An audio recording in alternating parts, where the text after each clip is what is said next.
they wield Jewish identity as this, you know, cudgel, this like stick that they can just beat you with. And they're like, you're not Jewish enough. You haven't been to Jerusalem, so you're not allowed to say what's going on in Israel or talk bad about it. Like, I wish they could have fucking gone to high school with me and told all the kids that were telling me to, pick spare change off the ground that I'm not Jewish enough, because they couldn't tell the fucking difference. And, what does it matter to anyone else anyway?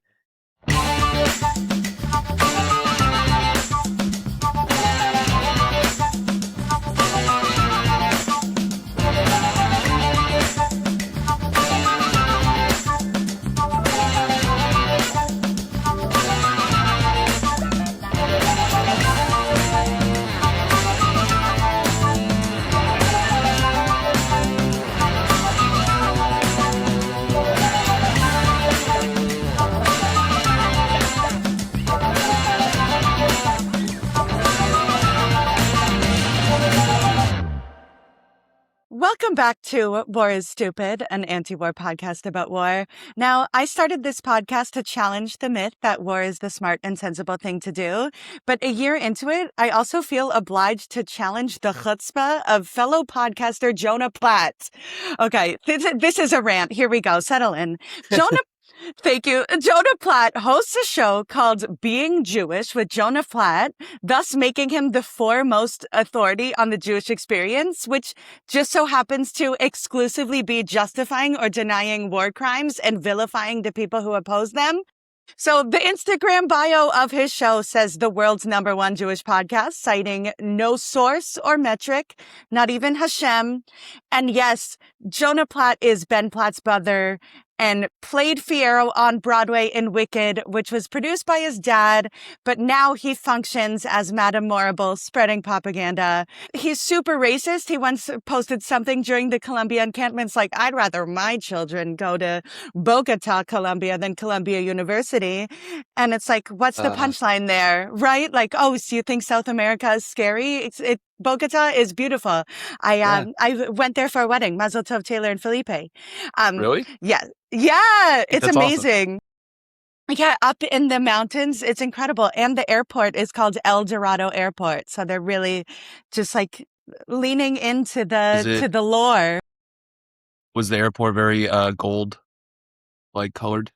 I couldn't get into the lounge, but I imagine had I had Amex Premium or Avianca Airlines status, I would have been able to get to the gold vault to El Dorado. Yeah. But thank you. This is my guest, Nick, everybody. It's important to me to provide counter programming to both Jews and non-Jews whose being Jewish is different from capital being Jewish with Jonah Platt. So welcome, Nick Pearl, actor, comedian, friends of the New York improv scene. Thank you for having me. Yeah, despite what you were just saying about Jonah Platt and the name of this podcast, I do support the theory that being Jewish is more than just about justifying wars and genocides. Excellent. Thank you. So what does being Jewish mean to you if not increasing your stock portfolio with weapons manufacturing? Besides that, it also, to me, it means always feeling like every room is a little too drafty. Yeah. And it definitely means being insecure about whether you have lived up to your parents' expectations. But I feel like that's a more universal thing that we as Jews can say, hey, everybody experiences this. Everybody feels like a failure in their parents' eyes 9 times out of 10, I also think it is a large part of being at least like a, white Ashkenazi Jew is if you grow up and are in spaces that are not predominantly Jewish but are white, you will experience what it feels like to not be white enough for other white people. That was definitely something that I experienced a lot growing up, because I'm from New York, but I'm from a part of New York that was heavily Catholic. It was I grew up in Cortland Manor, aka Peekskill. It's basically the same place. And my high school was probably, like 80% white, 20% people of color. And of the white people, it was like 95% of them were Irish, Italian, or Irish and Italian. And so they were all Catholic. And so growing up, I thought the majority of people in America were Catholic. I didn't know that it also like kind of a smaller percentage of people in the greater United States. But yeah, growing up, I was always like, oh, okay, I'm if there are people of color in the room, then according to these other white people, then I'm white. But then as soon as it was just the white people, then it's like, okay, now I'm a Jew. And I think that is a large part of being Jewish, as well as experiencing that at some point. Um, it's fun, it's fun. It's good to feel different. Yeah, that's so interesting because I went to Jewish day school my whole life, but I did extracurricular musical theater. So I did go see the national tour of Fiddler on the Roof starring Harvey Fierstein in Oh, that's Toronto. awesome. Oh my gosh, it wasn't. I'm, his voice sounds like that. That's his voice. He just sounds like this. Yeah, I went to see it with some of my non-Jewish friends from my theater group, and they were asking me questions. They're like, "Oh, is it really like that? Like, do you guys actually do that? Like, did you have an experience like that?" Like, like people seeing a Jewish character in something, and then having friends be like, "Are you really like that? Is Yeah, that's what you're asking?" right. Or if you Um, got like any okay. fact-checking questions.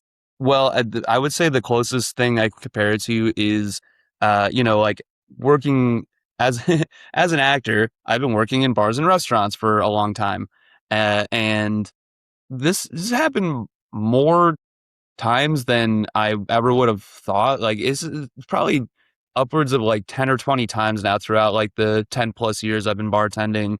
I'll have someone like a customer, someone I don't know, come up to me, and maybe they've had a couple drinks or whatever, and they're just like, you you really look like someone. You look like I who do you remind me of? And I just be like, oh, I don't know, Brad Pitt. And they'll be like, no, no, no, it's definitely not that. No, no, no, no. And I'll just be like, okay, yeah, who is it? And then just pull up a picture of like Seth Rogen.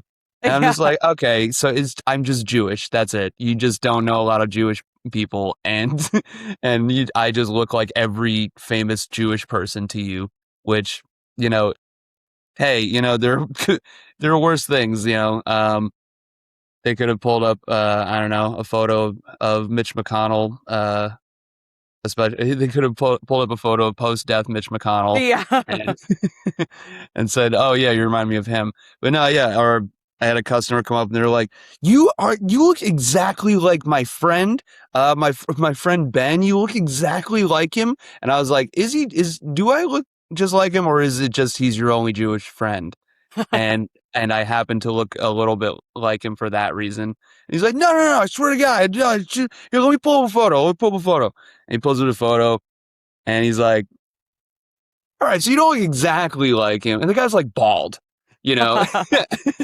And I'm just like, all right, Yeah, I okay, don't have that experience because the blonde really throws people off sometimes. for sure. Yeah, yeah. It's This, like a twist they don't see coming. the only, people can always guess pretty quickly that I'm Jewish. I get Irish sometimes, but it's never from Irish people. No Irishman has ever uh mixed me up for being Irish ever. But non Irish white people and sometimes black people might they if they don't guess Jewish, they'll guess Irish, but it's just because my beard is like a little reddish brown, really. And I'm very pale. So Yeah. that's kind of it. When I was a baby, actually, my hair was like bright orange, though. Do you wish you could have gone up for roles then? It really wasn't something that was on my mind Yeah. when I was 2 years old, to be honest. Um, although I did start acting when I was 5. I My was on the Sci-Fi Channel. my gosh, that's incredible. That's lore I haven't heard yet. Yeah, yeah. I was on this like show, I guess you could call it, called FTL Newsfeed, and it wasn't like a standalone television show on the Sci-Fi Channel. It was like a thing they would play interstitially between, like during commercial breaks or during in between shows. Like they, like Adult Swim, they have like those little bumpers with like the with funny quotes or funny things on it on the black screen that they'll do. Sci-Fi Channel, they produced like a whole, it was supposed to be like an intergalactic news program, and like between episodes of fucking Xena Warrior Princess or whatever, there would be, these quick little segments, and each one would be about, some whatever, some sci-fi news thing. Some of them carried over, some of them had recurring plot lines, and some of them were standalone, like little episodes. And when I was 5 years old, a friend of my mom's was like directing an episode of this, and because the Jews control Hollywood, and and specifically the Sci-Fi Channel in 1994, and they needed a 5-year-old to just like play this little alien boy, basically. And my mom was like, I would love for Nick to do that. And, I had a good time. And like I forget if already at that point in my life or not so shortly after, I'd already like done community, like my parents' community theater plays, like whenever they needed a little kid or something. I know I ended up doing that a lot, but I forget if that was before or after this. But yeah, like basically I proved as a child that I had no problem like being in front of an audience. And so, yeah, and so they had me do this. And I remember they made me have these big like alien looking, like glassy gigantic eyes, and they did that by taking sunglasses, and they popped out just the lenses and got rid of the frames, and they like spirit gummed these sunglass lenses just like to my eyes, and so it looked like, it looked like a little alien boy. I didn't have lines or anything, but they gave me this little stuffed animal alien doll to just kind of like play with. And I still remember specifically that Crafty, they had a bunch of Chinese food, which I love. Which that's another aspect of being Jewish. You have to love Chinese food. And to this day, I have not been able to find the episode online. It is uh, unofficially, it is lost media, because there are multiple seasons of this show that are just missing. And I learned, there are actually like fan bases and like forums online dedicated to FTL newsfeed to the show to try and recover the lost episodes.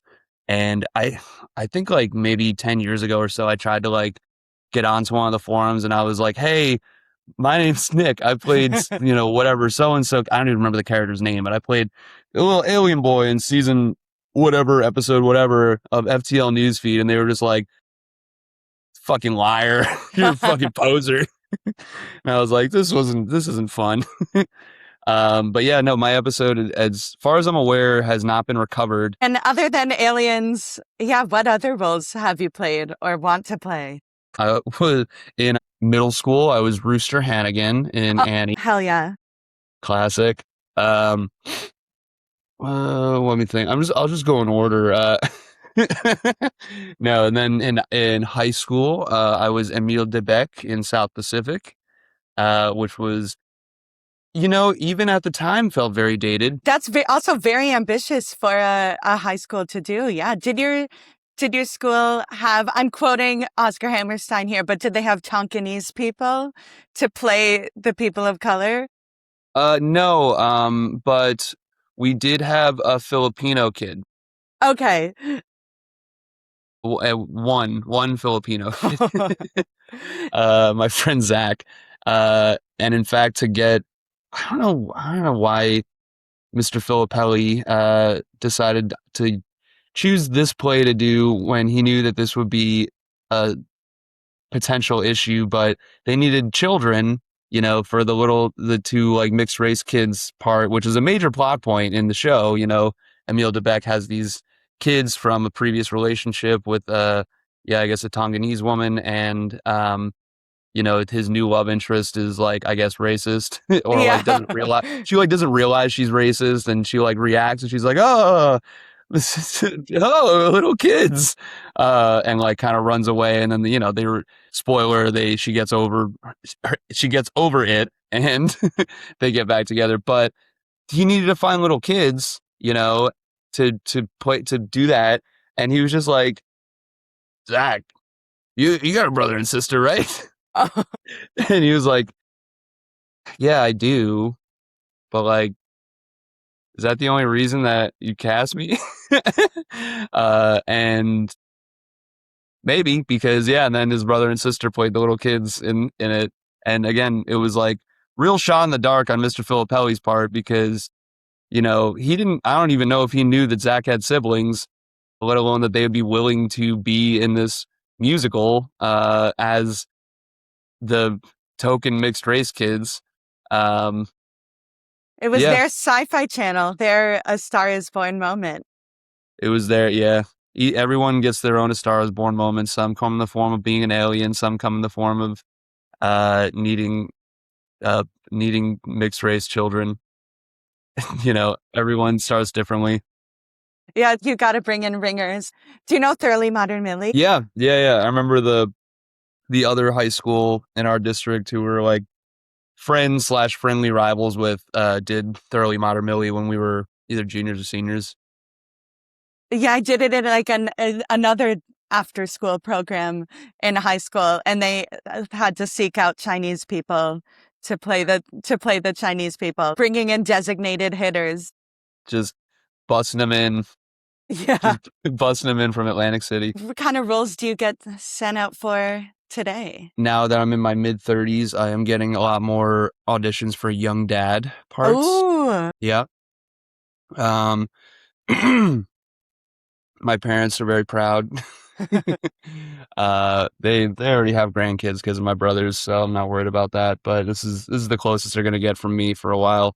Um, but yeah, I'm getting a lot of young dad parts. I'm getting a lot of oh, I'm playing a lot, or I'm auditioning for a lot of sleaze bags, a lot of real pieces of shit, which that's been fun. In fact, I did a commercial recently that is for it. I haven't seen it yet, so I don't think it's airing yet, but it's for a Mercedes-Benz dealership in Englewood, New Jersey, which is a very, very nice area. I'd never been there before. And yeah, just like a I play just like a sleaze bag used car salesman, basically just trying to like fuck over this customer. And the whole point of the commercial is like, Benzo Bush Mercedes Benz, we treat you right, like we don't do this. We're not this asshole.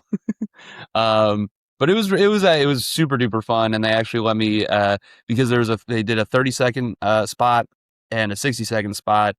And the 30-second spot, because it was so much shorter, we had to like stay directly to the script. But the 60-second one, they were like, you can improvise a bit and just kind of let it see where it goes a bit more. So that was really fun, like getting to actually for feeling like finally all the years of doing improv is finally coming back around. yeah. But yeah, keep an eye out if you live in specifically Englewood, New Jersey, I guess, or the surrounding parts of New Jersey. Keep an eye out for Mercedes-Benz commercial, Mercedes-Benz dealership commercial. Excuse me, it's not for the whole company. Um, and potentially it might be on.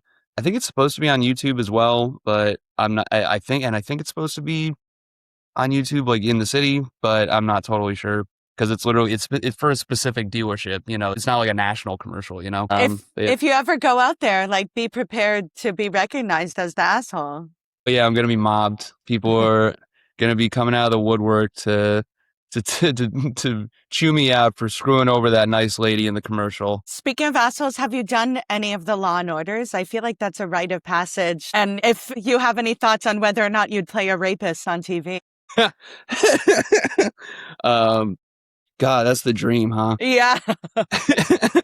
Always a bridesmaid, never a rapist. Yeah. But so funny enough, I did not have a speaking part, but in high school, I was featured extra in an episode of Law and Order SVU. Um, that was a funny story because I like I didn't have like an agent or a manager at the time or anything, and I was just kind of like I was in high school. Like I would just occasionally submit to stuff on Backstage if like I have if I wasn't in the middle of doing fucking South Pacific or 42nd Street in high school. Also was Julian Marsh and 42nd Street. Thank you very much. And so occasionally I would submit to casting notices. I don't know if that is how they got my information, but somehow the like casting department of Law and Order SVU got my Nick as a high schooler, like probably 15 or 16 years old, information and contacted me and asked me if I wanted to be an extra. And I was like, hell yeah, of course. That'd be fucking sick. And they had me come in 2 days in a row. First day, they had me come in for a costume fitting.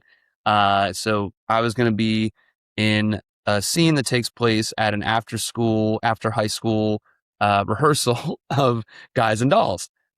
Ironically, one of the musicals I've never actually been in real life, but was in for a fake rehearsal in an episode of Law and Order SVU. And they fitted me for a missionary's costume. So there's this yeah, like blue, like kind of, I think it was like kind of wool-ish suit with this big shiny red cape and this big blue, like blue and red, like bonnet essentially, but like, I don't know, like a mission, like a this gigantic missionary hat. And like everybody else pretty much everyone else was actually in high school, from what I could tell at least. And they were all either dressed as gangsters, or they're dressed as like missionary people or whatever. And it's this is now the second day, and we're actually on set. We're at Baruch College, actually, in the big like auditorium that they have. And they had it all, dressed up to look like a high school. They put up like fake posters and stuff. And all of us extras were basically on the stage. We had sort of specific actions that we would do when they would say action. Like I was supposed to go just walk from stage left to the middle of the stage where there was a podium. I was supposed to like dap up my friend, and then get to the podium as if we're about to start the scene, and then just kind of wait there until it's done. And in the seating area, in the audience area where the actual scene of Law and Order is happening, it was I think Mariska Hargitay and Ice-T were talking to like some high school age kid who's the actual like actor in the scene. Um, the episode was called Crush. That's weird that I actually still remember that. And it was an episode that ended up being about like high schoolers sexting each other, but then getting charged for distributing child pornography. And then it turned out the judge was corrupt and on the take. But besides that, uh, we had a break from shooting, and we were shooting like all day, just doing this one scene just over and over and over again. It felt like for like 4 or 5 hours straight, just kind of walking back and forth. And the extras coordinator says we're taking a break. Everyone just kind of hang out, on stage or go to Crafty or whatever if you want, but just come back here in like 5 minutes or so. All of the lead actors kind of go to the back of the auditorium. They're talking with the director about the scene, about what other shots they're going to get or whatever. And suddenly, all of the extras kind of at the same time notice Ice-T just walking towards us, just pretty slowly, like down the aisle, just towards the stage where all the extras are. It seemed like every single person at a certain point on stage had the realization of like, well, there's no director over here. There's no like Christopher Maloney isn't over here. It's just us. Why is Ice-T coming over to us? What's going on? What's about to happen? And he gets to the front of the proscenium, and he just kind of is staring at all of us, and you could hear a pin drop, and must have been 50 of us on stage. Uh, all of us are just dead silent, just staring at the guy who wrote Cop Killer. Yeah. Uh, um, Who then became uh, a cop on who TV, then, be, eh? What a who then is range. arguably more well known for being a cop on TV now. I was almost inarguably more well known for that at this point. But yeah, so he's just kind of staring at us for what felt like hours, but it was probably 10 seconds. He just goes, hey man, y'all got some fly hats. And then, and I'm like 15 years old and I'm wearing this big, stupid missionary suit. And it felt like he was saying that just to me, even though he was saying it to everyone. And just without thinking, because I was so nervous, I just went, thanks, I see. And then, you know what he did? He just went like, and then turned and walked all the way back up the aisle and out of the room. Oh my gosh, so that's an important lesson. Like, did you come on too strong to iced tea? Yeah, never be genuine is what I learned. Yeah. um, another I'm not in this story, but it seems like just it's. I mean, I can't imagine what Ice-T what his life is like, but it seems like he just is on his own planet sometimes. Because I have a very close friend of mine is he's a Broadway actor and does movies and TV sometimes too. But he was doing a musical on Broadway, and he had met Ice-T and become friends with him because he did an episode of Law and Order SVU.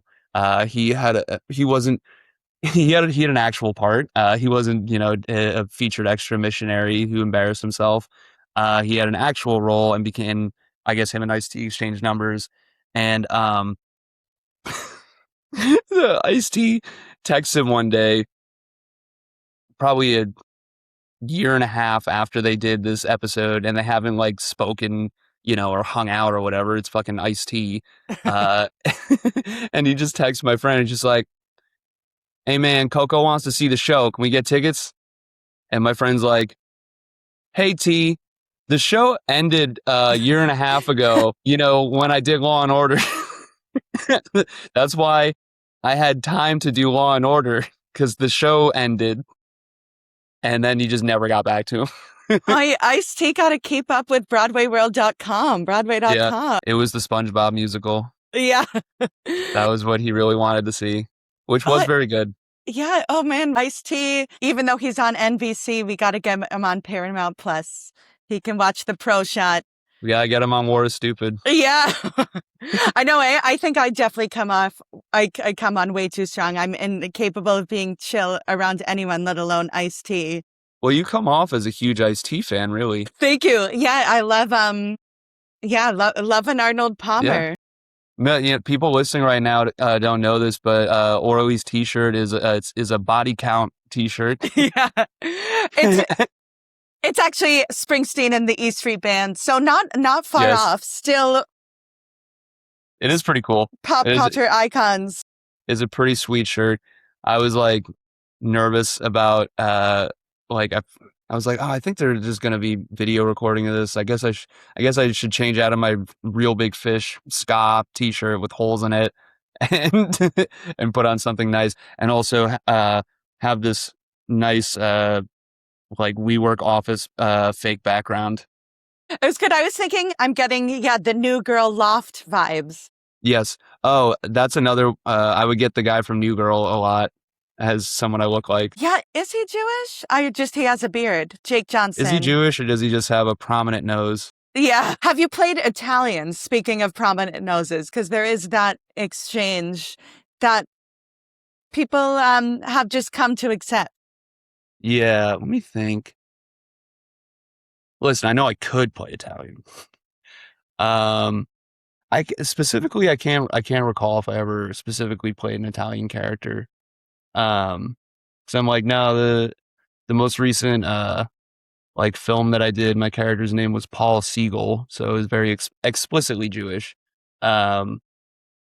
No, I actually don't think I've ever played. Yeah, does it not go both ways? I know like Italians can play Jews, but do we know of any Jews who have played Italians?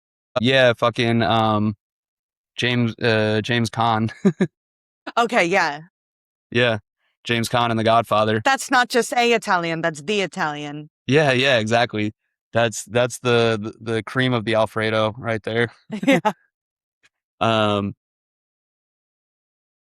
mean, yeah. Thankfully we're at a place in American society where Italians are officially white people now too. For our entire lives, they have been. That's real old timey racism. But so fortunately, I don't think there would be much uh, backlash to a non-Italian playing an Italian. I should hope so, but also now the Italian community is going after Zohran for not listing Little Italy on his map of immigrant neighborhoods connected to the World Cup passport. So, like, who am I to say that Italians are super sensitive? But Some I feel like they might be something now tells more me, protective. yeah, something tells me all those all those people that are mad at Zohran for Little Italy probably weren't voting for him in the first place. Yeah, yeah. They're they were Cuomo heads for sure. Since you grew up not too far from the city, do you have people from home asking you if you're okay in Mamdanistan? In the Sultanate of Greater Mamdanistan. Yeah. Um, well, the thing is, I don't talk to a lot of people from home anymore. Um, Me too. Amazing. Okay, great. yeah, The beauty of New York City is that you come here so you don't have to talk to the people you grew up with. yeah. I would say occasionally they're like my girlfriend's family is from PA, and occasionally there might at like family gatherings be some questions about stuff, but like even that is like few and far between. I've had some interactions with older cousins on Facebook though, Uh, which is pretty much the only place to have those interactions anymore. Where as a child, I never envisioned having to so fervently define the word communism to a 75-year-old uh, on Facebook one day. I didn't even know Facebook would be a thing, so how would I know? But it was, yeah, like a lot of a lot of explaining to my older, very left wing, otherwise uh, cousin that Zohran is not anti-Semitic. He has just spoken out against the Israeli government. That doesn't make him anti-Semitic. And he is actually not a communist. And also, what in your definition, what is communism anyway? But he's not anyway. He's a democratic socialist. It's not. Related, but it's not the same thing. And yeah, like she had like some friend of hers online chiming in who was just like, he wants to freeze the rent. That's communism. And I was like, well, yeah, that's not what that is, actually. But who are you? a landlord? Um, yeah, no, exactly. I'm like, you're a retired elementary school teacher that lives in New Jersey. Um, why do you care about my rent? Yeah. Will she be able to see the commercial? Is she within range of Inglewood? Yes, I do have a lot of aunts, uncles, and cousins on both sides of my family who can potentially see this commercial because there's a lot of them that live in Jersey. If you're brave enough to check Facebook, do you talk to people about the Israeli-Palestinian conflicts? I definitely was way more so um, in the lead up to Zohran getting elected because that was a lot of how those conversations would start. Would be basically someone accusing Zohran of some shit that wasn't true, and me being Jewish, feeling like I have almost like an obligation now to be like, hey, he's not anti-Semitic, he's anti-Zionist. Here's the difference. It's okay to be anti-Zionist. I'm Jewish and I'm anti-Zionist. I'm obviously not anti-Semitic. Um, and that's usually how those conversations would start. And then a lot of times it would just like, nobody wins. Nobody wins in war, right, Orly? Yes, on the battlefield or news feed. Yeah. Love is a battlefield. Gaza is a battlefield. Have you always been an anti-Zionist? Oh What was your yeah. journey? For most of my life, I was very much someone that didn't care one way or the other. um, Again, very much a hallmark of being Jewish is I feel like having your identity thrust upon you. Um, and again, like I was saying, growing up, I wasn't the only Jewish kid, but I was one of the only Jewish kids that I knew growing up. And also my family is very non-religious. Like we, I did not have a bar mitzvah. We did not go to a synagogue. We didn't celebrate any of the high holy days. Um, we, I still went to plenty of bar mitzvahs, but I never had one. Um, and like we went to a Unitarian Universalist church growing up.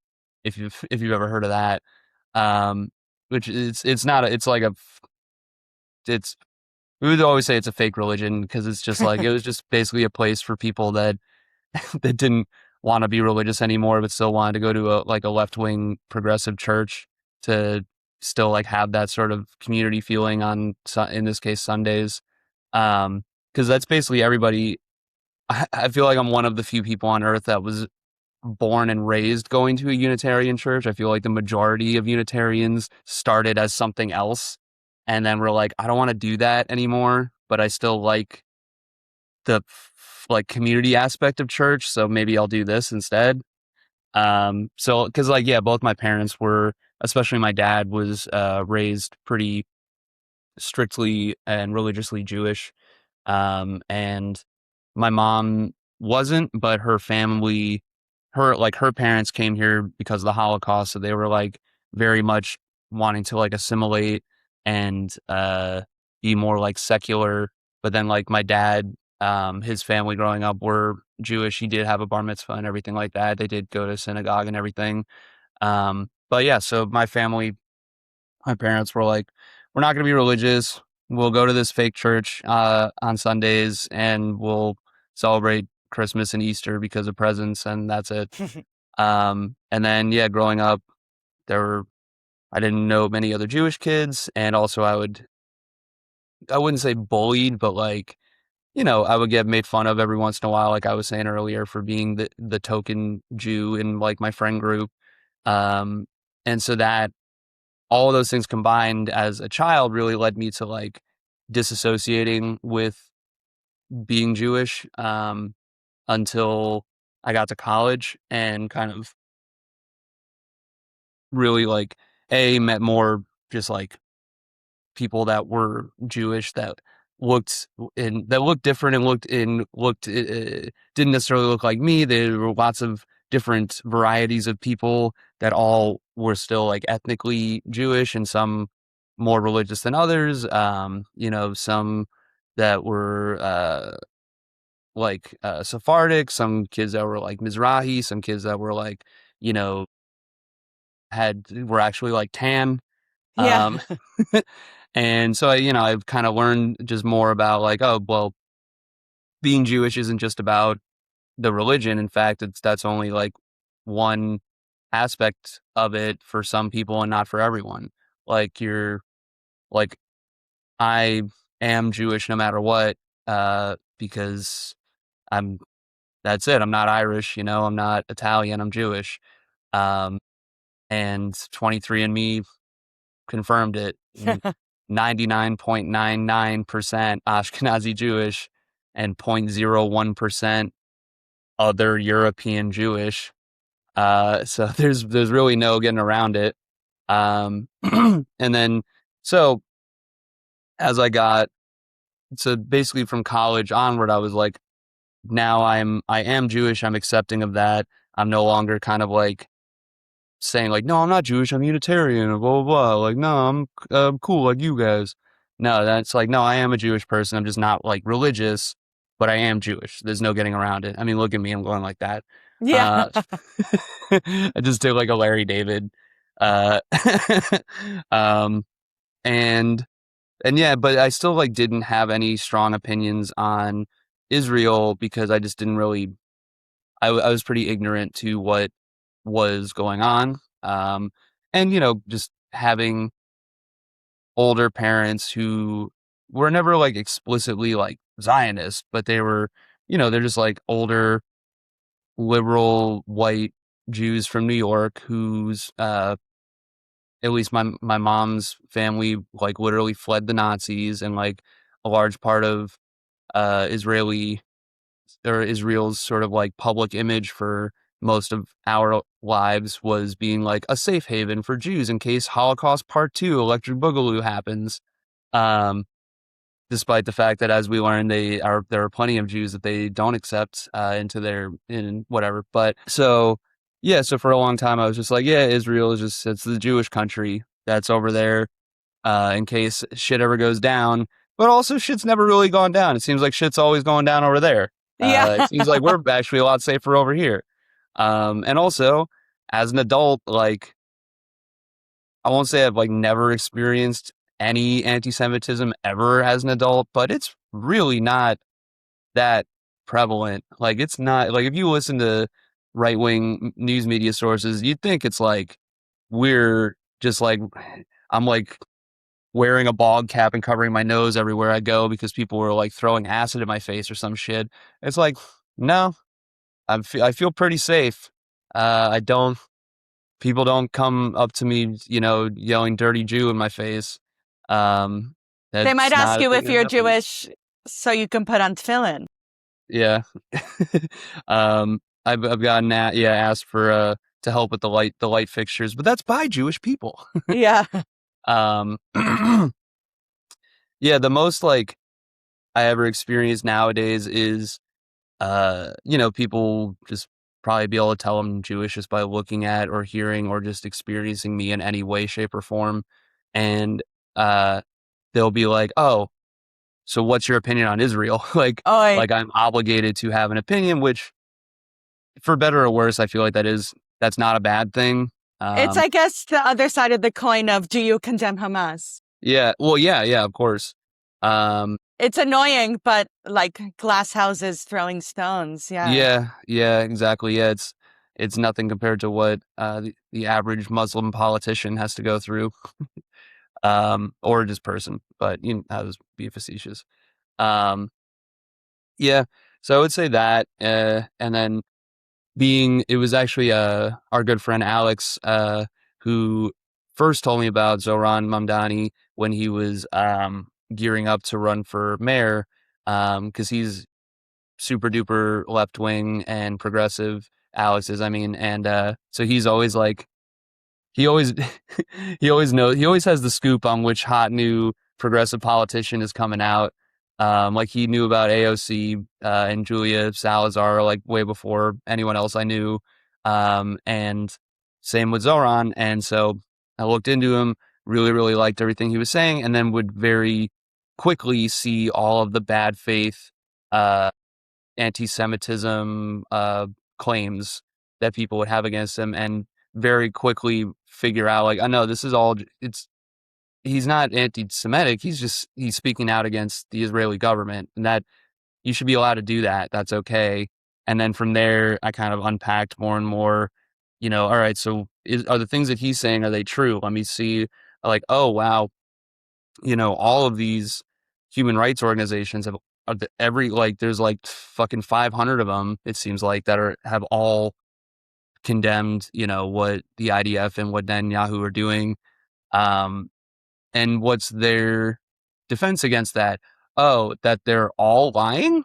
Yeah. That's it? That's the best you could come up with? And I was like, well, that just feels stupid to believe that. You know, I don't think Amnesty International has any uh reason to lie about this. Oh, yeah. Oh, I made the mistake of going on Threads the other day and uh, and yeah, the new enemy, like anyone who tries to smear Doctor Without Borders, like, that's one of the classic, like, do you hear yourselves calling, like, Doctors Without Orders, but Doctors Without Orders, different organization, may or may not exist, but Doctors Without Borders is not the enemy. it's like there being an organization called Feed Starving Children for Free, No Strings Attached. Yeah. And they're like, did you hear what Feeding Starving Kids for Free, No Strings Attached just said about Israel? Those monsters. Speaking of which, do you know, you remember Cars for Kids? 1877 Cars for Kids. Yeah. Did you know that was like an Israeli money funneling scheme? I yeah, there is anti-Semitism and shit like that doesn't help. Yeah. Yeah, it's like they actually got there was a lawsuit in California where they had to like take down all of their advertising because it was I forget, it was like misleading advertising because in none of the ads, and like, yeah, I remember seeing and hearing these ads for years and having no idea that it was attached to a far right Israeli group. That's what the cars, the money from the cars goes to, is these like the like yeah, like I forget the actual name of it. I wish I And should have then looked they it up before have saying it. and then that group literally has a mascot that's an anthropomorphic dollar bill. Just real Come on. embarrassing shit. Yeah. Yeah, Oh, it's we should have known. I had a moment like it's important to me. I feel like we almost exclusively hear about Jews doing bad things right now. Like I had a moment during the Knicks finals, game 4. So incredible, incredible night. But 29-point when, comeback. yes. But when Jerry Seinfeld was on screen, the bar I was in booed. So like that Oh, was a nice. big moment to me that I was like, oh my God, the world I grew up in does not exist anymore. We live in a world in which New Yorkers boo Jerry Seinfeld. And like, fair, he's a creep and a racist, but I formerly credited him with making Jewishness cool. So we need a new Seinfeld is what I'm saying. It's Henry Winkler. He made Jewishness cool. Ooh, okay, good. Yeah, Yeah. counterpoint. We don't need Seinfeld. We Yeah. have the Fonz. Fonz fucking came first, and he's very Jewish. And as far as I'm aware, he is a very cool, nice man in real life. Yeah, any other like good role models, counter programming?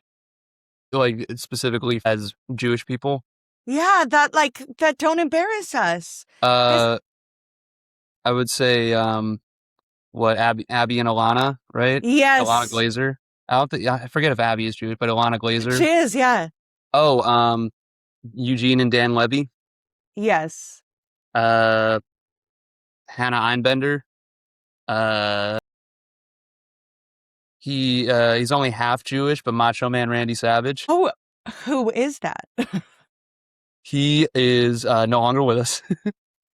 Um, oh, so this is another bit of lore for me that I think Orly, I think you know already that I'm a enormous pro wrestling fan, and I have Yes. a probably near encyclopedic knowledge of professional wrestling, and of course that means I know who all the Jews are. Yeah. And so one of my favorite current wrestlers that is was recently the world champion of AEW, which is my favorite wrestling promotion in the world right now.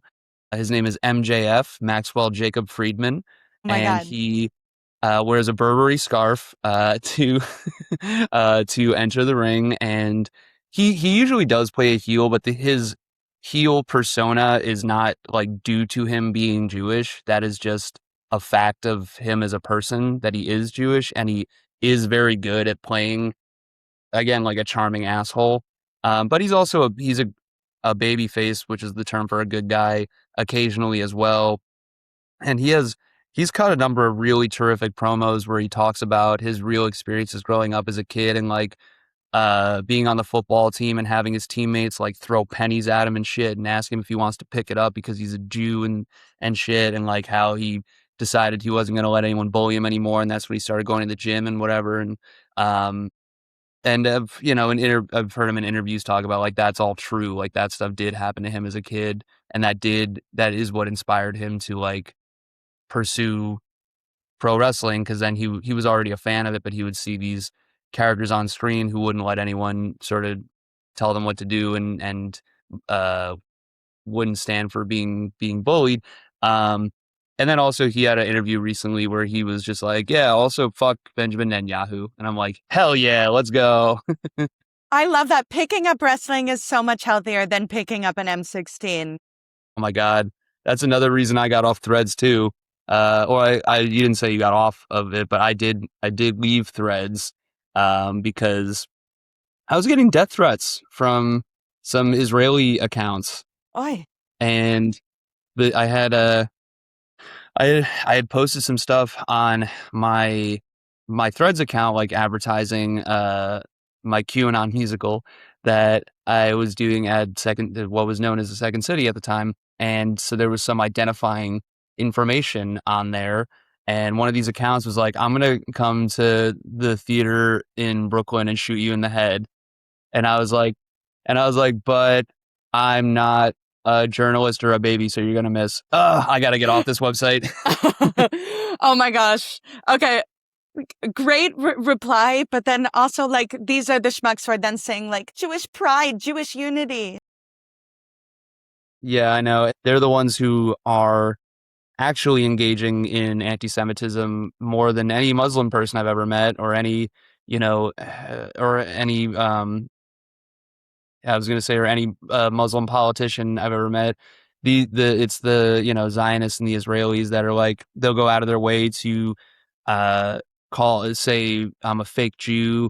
I've been called a capo, which is But just yeah. fucking disgusting. They wield Jewish identity as this, you know, cudgel, or whatever. I don't forget what the term is. This like stick that they can just beat you with, and they're like, you're not Jewish enough. You haven't been to Jerusalem, so you're not allowed to say what's going on in Israel or talk bad about it. I saw so many people when Hannah Einbender won an Emmy for Hacks, and she was just, she was like, "Fuck ICE, free Palestine, go birds."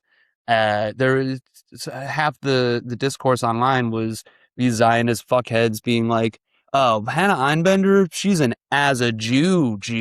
She's not a real Jew. She's not allowed to talk about," as if like we have a choice in how fucking Jewish we are or not. Like, I wish they could have fucking gone to high school with me and told all the kids that were telling me to, pick spare change off the ground, that I'm not Jewish enough, because they couldn't tell the fucking difference. And what does it matter to anyone else anyway? I wish they would tell the kids on the freshman football team with me. I have a similar backstory to MJF, I guess, and that's why I identify with him a lot.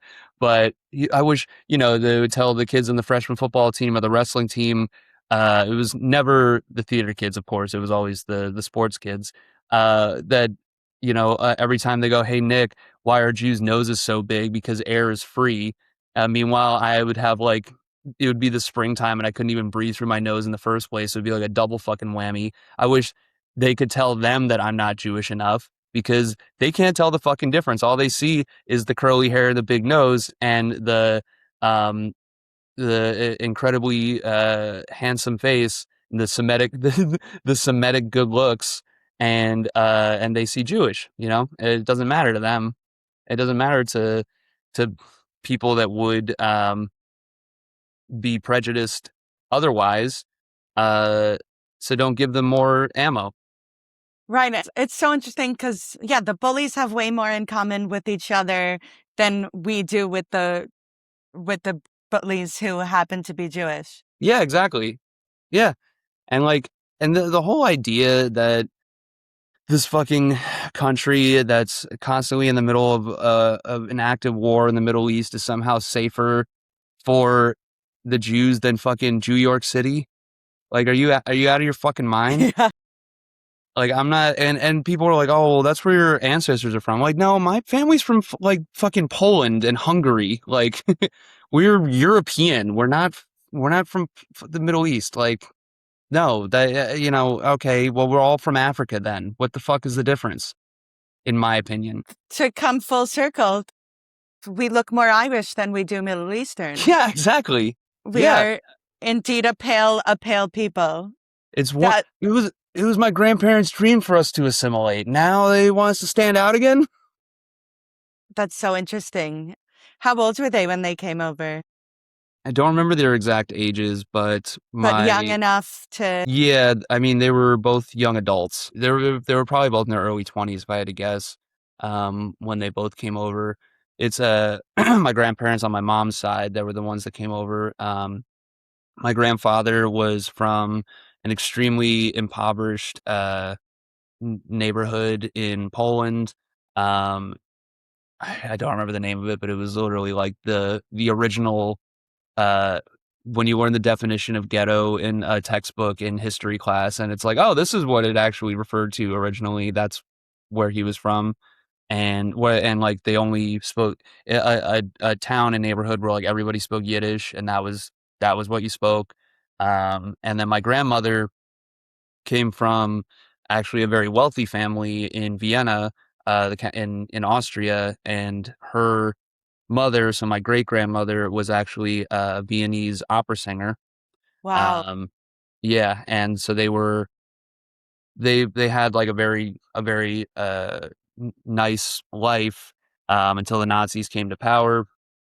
And then my so apparently the story goes that my grandfather's older brother Irving, my great uncle, um, when the Nazis first came to their village or whatever, what they were doing was they would take the eldest son of every family to bring to like the work camps, basically. But at the time, it was they were just taking the eldest child of each family, you know, common terror tactic. But my grandfather's older brother, Irving, was apparently, my mom was to call him a notorious gambler. No, I don't know what made him notorious, but I guess he was just always out gambling. So he was out at the time gambling. And so my grandfather got taken instead because the Nazis they weren't very precious about who exactly they were taking. They were just taking anyone who could look like the eldest son. They need, just like modern day police force, they need to hit their end of the month quota. Yeah. Um, but yeah, so my grandfather got taken first to Dachau, as a matter of fact, and then to Buchenwald. And my uncle Irving joined the French Foreign Legion, and then the rest of their family all were killed or starved to death in the ghetto. And that would be, both their parents, and uh, I don't even know how many siblings they had. They also like my mom doesn't even like know exactly how many siblings my grandfather had because it was a time period where there weren't like they didn't keep records of that kind of shit, and there were apparently my great grandparents had like a number of kids that all died like very young or in childbirth or whatever at the time. Because I mean they didn't have like hospitals and shit either. Um, But yeah, so my grandfather got transferred to Buchenwald, which that is where he ended up escaping through the Jewish underground, which was the Jewish Holocaust version of the Underground Railroad, which was a thing that I didn't even know existed because we didn't get taught that about that in like high school or anything. We learned all about fucking Columbus, Yeah. but we learn all about that fucking racist Columbus, but we don't learn about the cool ass Jewish underground. But yeah, so um, what? Uh, yeah, so he got out through that, and my great uncle also survived the war too. They were the only ones left from their side of the family. Unfortunately, everybody else died. And on my grandma's side, they had enough.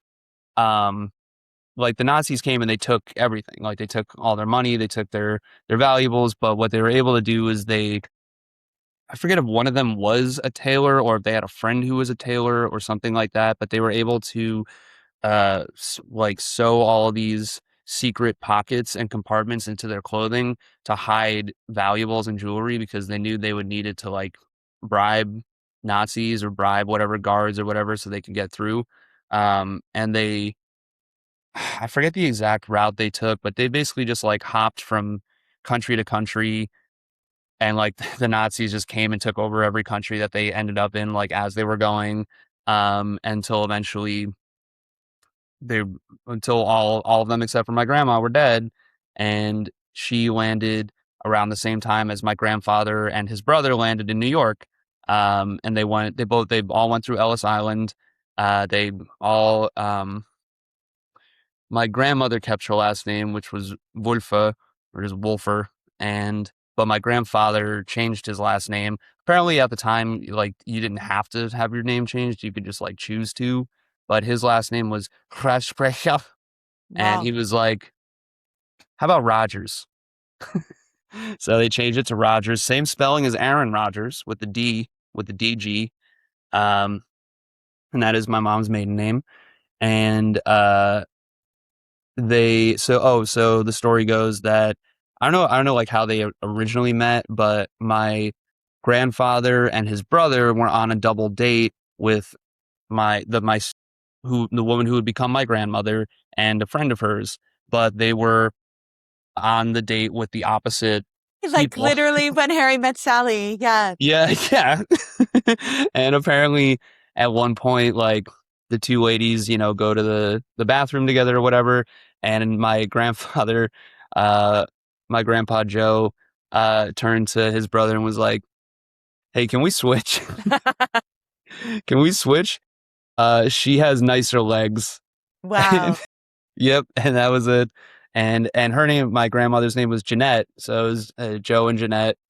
And and not only that, but my grandfather, not only was his name Joseph, but his birthday was literally on Christmas on December 25th. Um, and yeah, they got together and they had first my aunt Miriam and then my mom, and they were together for like something crazy, like 60, 70 years. They were, or like 50 or 60 years, rather makes more sense that they were together for. Before they passed away. That's an incredible story. Yeah. And it is your birthright to get to do Tom Stoppard's Leopoldstadt. Oh my God. Such a fucking depressing play. Yeah. But if you haven't done the monologue at the end for auditions, that Ooh, that's a it's good idea. yeah, the one that won Brandon Uranowitz his Tony. You come from an incredible history. Clip this video for everyone who has the chutzpah to call you a capo. Just Hell yeah. I know you're off threads, but he's like, oh, interesting. You want to learn about the Holocaust? Here's the entire history of my Get back on family. Threads just for a day to do that, immediately get 15 death threats. Oh no, it's not worth it. So I'm grateful that there are alternative spaces. There are places to be openly Jewish. Stick to your morals. Just this podcast and Greater Mamdanistan. Exactly. An honor to be residents of the Socialist Republic of Mamdanistan. Inshallah. And where can people find you and your work? I'm on Instagram at Nick Pearl, the Insta account. If you live in New Jersey, maybe you'll see my commercial. I'm actually doing, my dad wrote a play. My dad he's retired and he writes plays every once in a while. And as a thank you for helping me financially over the years on various occasions, I end up acting in his plays. So I'm doing another one of my dad's one act plays in October. If you're in the Peekskill, Cortland Manor, Croton area in mid-October, come check us out. I don't even know the name of the theater. So there's that. That's I so actually just got sweet. a new job. I just started bartending at this bar called Something Else, which is in the basement of City Point in downtown Brooklyn. Oh, incredible. That's not far from me. Yeah, so come check it out. I literally just got hired yesterday. Mazel tov. Thank you. Hopefully, I don't want to jinx it, but hopefully they were talking about having me help out with booking the space as well, because there's a little, it's not like a nice big theater or whatever, but there's a little stage and they want to expand the programming. And I was like, well, I know some people. Incredible. And maybe that could be the New York debut of the One Act Festival. Yeah, for sure. Yeah. It's all just it's again really not helping with the accusations that we control Hollywood, but yeah. Or Peekskill, Cortland Manor area is not Hollywood. Not yet, at least. We're bringing Hollywood to you. Thank you for listening and or watching War is Stupid, an anti-war podcast about war. Please subscribe, rate and review. Tell your dads. We'll see you next time.